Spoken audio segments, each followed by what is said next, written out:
OKC Thunder versus Los Angeles Lakers, Round 2 NBA Playoffs, Game Preview and Key Players. Matapos ang 4 na araw na paghihintay, natutunan na ng Oklahoma City Thunder ang kanilang makakalaban sa Round 2 ng 2026 NBA Playoffs. Makakaharap nila ang Los Angeles Lakers sa isang panalo sa Game 6 laban sa Houston Rockets. Nakapasok sila sa top 8 teams. Nakumpleto ng Thunder ang isang regular na sweep sa Round 1 laban sa Phoenix Suns nang manalo sila sa Game 4 nitong nakaraang linggo. Kontrolado nila ang karamihan ng serye dahil tinalo nila ang Suns sa bawat aspeto. Mula noon, nakapahinga sila, samantalang ang Lakers ay nakaiwas sa isang hindi inaasahan. Matapos manguna ng 3-0 laban sa Rockets, nakuha ng Lakers ang knockout punch sa pamamagitan ng isang panalo sa Game 6. Pinangunahan ni LeBron James ang kanyang team sa pagkapanalo sa serye habang patuloy nilang wala si Luka Doncic. Ito ang mga pinakamalaking tanong. Sa isang playoff run na puno ng mga injuries, wala si Doncic sa Lakers at wala naman si Williams sa Thunder. Nagkaroon ng hamstring strain si Doncic noong Abril. Ironically, sa OKC pa, sa isang blowout loss sa regular season, samantalang si Williams naman ay nagkaroon ng parehong injury sa Game 2 nang manalo sila laban sa Suns. Mahalaga ang papel ng parehong players sa kani-kanilang mga team. Si Doncic ay naglalaro na parang MVP candidate. Siya ang pinakamahusay na player ng Lakers. Samantalang si Williams ay isang All-NBA talent. Siya ang pangalawang pinakamahusay na player ng OKC noong kanilang title run noong nakaraang taon. Masasabi na ang kanilang inaasahang pagbabalik ay magbabago ng dynamics ng serye. Nakadepende na lang kung kailan sila babalik at kung anong itsura ng serye. Base sa mga hula, mukhang mas malapit nang makabalik si Williams kaysa kay Doncic. Grade 1 lang ang strain ni Williams sa hamstring. Inaasahan ng Thunder na week to week ang kanyang status. Ayon sa mga doktor, ang ganitong injury ay karaniwang umaabot ng mga 12-dosenang araw. Pagdating ng Game 1, 2 linggo na iyon. Samantalang si Doncic ay malamang na hindi makalaro sa umpisa ng serye. Hindi masyadong maganda ang sinasabi ng mga NBA insiders tungkol sa kanyang kondisyon. Tulad ng nakita natin sa Round 1, si Gilgeous-Alexander ay gumagalaw ng iba. Siya ay naging stellar laban sa Suns na may isa sa pinakamahusay na depensa sa liga.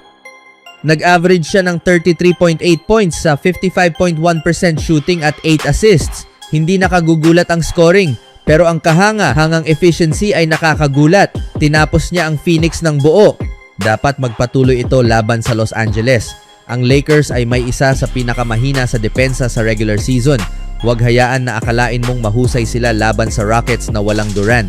Dapat durugin ng Thunder ang depensang ito, lalo na si Gilgeous-Alexander. Asahan mong si Marcus Smart ang magiging pangunahing depensa laban sa kanya.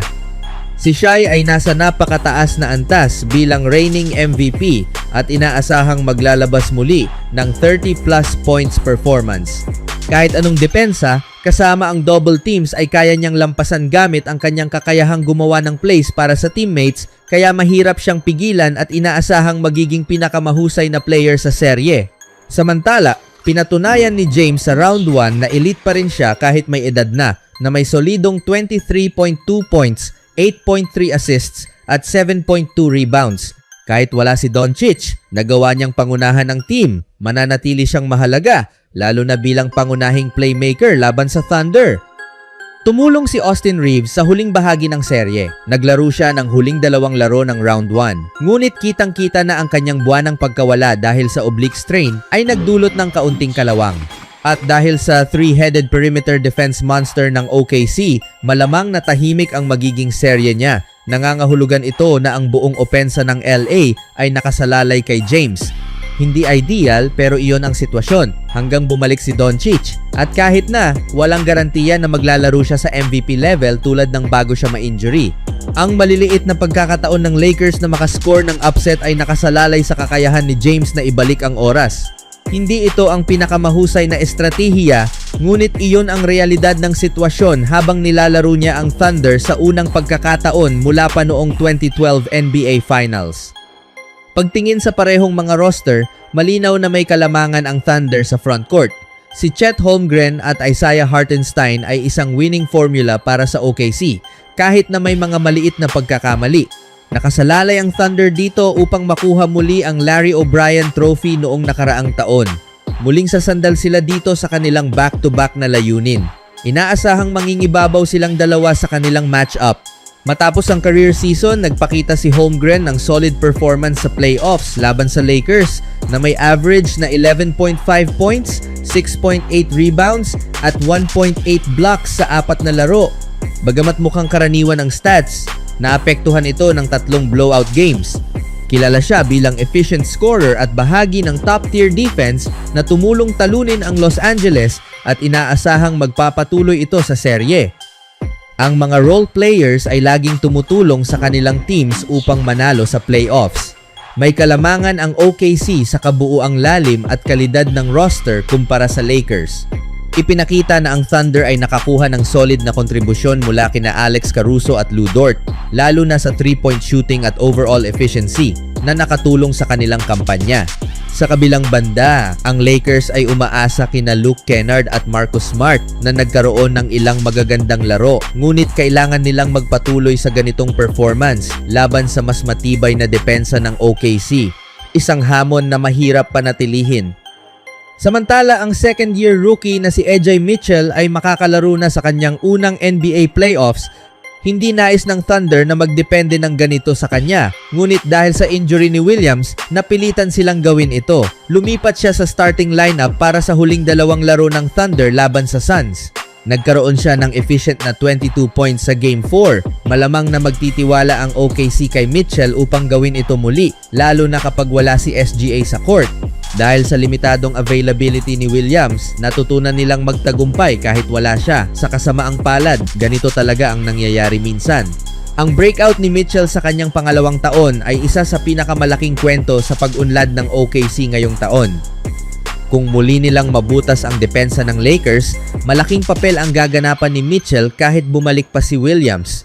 Naipakita na niya ang kakayahang mag-score sa playoffs. Maayos din ang kanyang outside shooting at nakakatulong ang kanyang depensa para manatili siya sa mahahalagang sandali ng laro.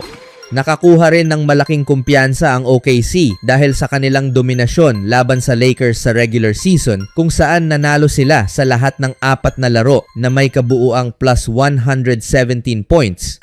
Bagamat hindi direktang maikukumpara ang regular season sa playoffs, malinaw na may kalamangan ang Thunder. Mas lalo pa itong magiging mahalaga kung may ilang laro na mawala si Doncic sa serye. Mas bata at mas mabilis ang OKC kumpara sa Lakers na mas matanda at veteran-heavy ang roster. Ang OKC ay binubuo ng mga homegrown players sa early 20s, habang ang Lakers ay grupo ng mga veteranong nasa 30s, kaya mas pabor ang matchup sa Thunder. Hindi madaling magbigay ng tiyak na prediksyon dahil may mga injury sina Doncic at Williams na nakakaapekto sa serye.